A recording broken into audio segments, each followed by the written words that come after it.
Hello everyone, welcome to my channel with another new blog.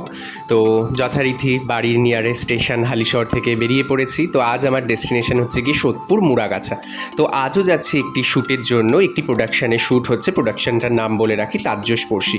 তো যা দেখলে মারাত্মক বৃষ্টি। দেখো মানে টোটোর যে কাজ সেটাও দেখা যাচ্ছিল না। আর এখানটায় দেখো কল্যাণী হাইওয়ে আর বিরাটির দিকে মারাত্মক। আর তার মধ্যে দেখি এই লোকটা ব্রিজ থেকে যে এত প্রবল আর কি জোরে জল পড়ছে, তার মধ্যে দাঁড়িয়ে ভিজছে, মানে আজও। আর আমি সেই দিনকে ভাগ্যিস রেনকোট ক্যারি করেছিলাম। দেখো একবার কত জল জমে গেছে। তো যাই হোক, এইভাবে করতে করতে শ্যুটের লোকেশনে পৌঁছে গেছি। মেকআপ তো হচ্ছে, তার আগে তোমরা যারা চ্যানেলটিতে নতুন অবশ্যই কিন্তু সাবস্ক্রাইব করে দিও। তো দেখো আজকেও আমার দেবী কথায় যে আর কি প্রোগ্রামের দিন মেকআপ করিয়েছিল অয়ন, তো সেই আমাকে মেকআপ করাচ্ছে। তো এখানে বাকি ক্যারেক্টারদেরও মেকআপ চলছে পাশাপাশি। আজ আমাদের অনেক ক্যারেক্টারগুলোর আর কি শ্যুট ছিল, যেমন ব্রহ্মা, বিষ্ণু, মহেশ্বর, ইন্দ্রদেব, কার্তিক, তারপরে অসুরেরও আর কি কয়েকজন, ধূম্রলোচন, শুম্ভ, নিশুম্ভ, এদেরও কিন্তু শ্যুট ছিল। তো অয়ন ভীষণ ডেডিকেটেড কাজের প্রতি, তো আমাকে যথারীতি সাজাচ্ছিল। তো দেখতে থাকো যে কি হয় পরপর, আর মেকআপটা ঠিক কীরকম লাগে। তো সেদিন আমাদের মধ্যে উপস্থিত ছিল জি বাংলার ডান্স কোরিওগ্রাফার সৌনবদা। তো সৌনবদা একটা অসুরের রোল প্লে করছিল। তো মাঝে মাঝে সৌনবদা এমন কথা বলছিল, আমরা সবাই এত মারাত্মকভাবে হাসছিলাম, মানে সেটা তোমরা ভিডিওতে দেখতেই পাচ্ছ যে কী লেভেলের হাসছি। তার মানে কথাগুলো যদি শুনতে তাহলে বুঝতে পারতে, মানে মারাত্মক। সৌনবদা সেই সকালবেলা থেকে 12টার সময় কল টাইম ছিল, যদিও আমি 12:30টার সময় গিয়ে পৌঁছেছি, কারণ দেখতেই পারলে যে ডিউ টু রেইন, মানে হেভি রেইন, ভীষণ লেট হয়ে গিয়েছিল। তো যাই হোক, মানে এত মানে সকালবেলা থেকে একটা মানুষ যে ননস্টপ কীভাবে এতটা বকতে পারে, সেটা সৌনবদাকে না দেখলে সেই দিন বুঝতে পারতাম না। তো দেখো আপাতত আমার মুখের বেস মেকআপ ডান হয়ে গেছে, আর ওখানে অসুরেরই কিন্তু মেকআপ চলছে। আর সৌনবদাকে সেদিন সাজাচ্ছিল সিদ্ধেশ। তো দেখতে থাকো যে কি হয়। তো আরও একটা কথা তোমাদের সকলের সাথে শেয়ার করতে চাই, সেটা হচ্ছে কি যে পরপর তো এরকম শ্যুট একটার পর একটা লেগেই আছে। আমি প্রচুর পরিমাণে তোমাদের কাছ থেকে ভালোবাসা পাচ্ছি। ইভেন সবাই পার্সোনালভাবেও আমার সাথে কন্ট্যাক্ট করে যোগাযোগ করছে, আমাকে অ্যাপ্রিসিয়েট করছে। তার জন্য আমি ভীষণভাবে thankful. Thanks to universe and thanks to everyone যারা আমাকে এই ক্যারেক্টারটার জন্য চুজ করেছে অ্যান্ড আমাকে এই সুযোগটা দিয়েছে। তো আমাকে যেভাবে আর কি চুজ করা হয়েছে, তো আমিও আমার দিক থেকে অবশ্যই চেষ্টা করব যাতে আমি আমার সবটা দিয়ে কাজটা করতে পারি। তো দেখো এখানে সিদ্ধেশ আমাকে মানে কপালের যে আর কি তিলকটা সেটা করতে সাহায্য করছে। তো ও ভীষণ ভালো একজন আর্টিস্ট, ভীষণ সুন্দর মেকআপ করে, ভীষণ সুন্দর মূর্তি বানায়, ভীষণ সুন্দর ড্রয়িং করে।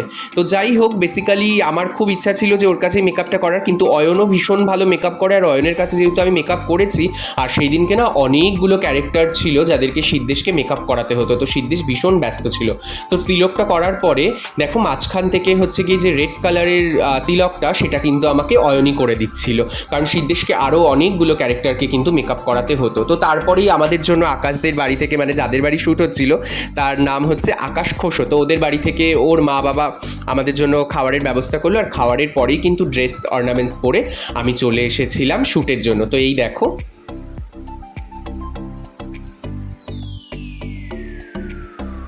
তো ফটোগ্রাফার যিনি ছিলেন অরিন্দমদাও ভীষণ হেল্পফুল। অরিন্দমদা ভীষণভাবে ডিরেক্ট করছিল। সিদ্ধেশ তো ছিলই, বাট তারপরেও ক্যামেরাম্যানরা কী হয়, যারা প্রফেশনাল খুবভাবে এসে হয়, তাদের তো একটা দায়িত্ব থাকে যে ফটো ভালো আসতে হবে, তো সেটা তো তাদের যেমন একটা দায়িত্ব। বাট অরিন্দমদা কিন্তু ভীষণভাবে হেল্প করছিল যে কোনটা করলে আরও বেশি লুকটা এনহ্যান্স লাগবে, আরও বেশি ভালো লাগবে। তো ভীষণভাবে হেল্প করছিল সবাই। তো আমাদের কিন্তু শ্যুটটা ইনডোরই হচ্ছিল, আর ইভেন ঘরের মধ্যে যেহেতু ওদের মানে পেছনের ওয়ালটা পুরোটাই গ্রিন ছিল, তো আমাদের কিন্তু অসুবিধা হয়নি। তোমরা কিন্তু জানিও আমার ফুল লুকটা কীরকম লাগলো অ্যান্ড কতটা সুন্দর লাগলো, আর বেস্ট পার্ট তোমাদের কোনটা লাগলো। তো তারপরেই শুরু হলো ওষুধদের শ্যুট, কারণ একে একে সবাই রেডি হচ্ছিল। এই যে লেফট সাইডে যে আছে সৌনবদা, ফ্লোরে এসেও সৌনবদা ভীষণভাবে আর কি হাসাচ্ছিল, মারাত্মক। আমি মানে ভয়েস দেওয়ার সময় এখন ভিডিওতে আমার এখনও হাসি পাচ্ছে, মানে যেরকম ট্যালেন্টেড সেরকম মজার, মানে ভীষণ মজা আসছিল। আর তোমরা কিন্তু অবশ্যই জানিও যে সবাইকে কীরকম লাগলো, ইভেন পুরো ভিডিওটা তোমাদের কীরকম লাগলো, কারণ তোমাদের কমেন্টটা কিন্তু অবশ্যই ইম্পর্টেন্ট।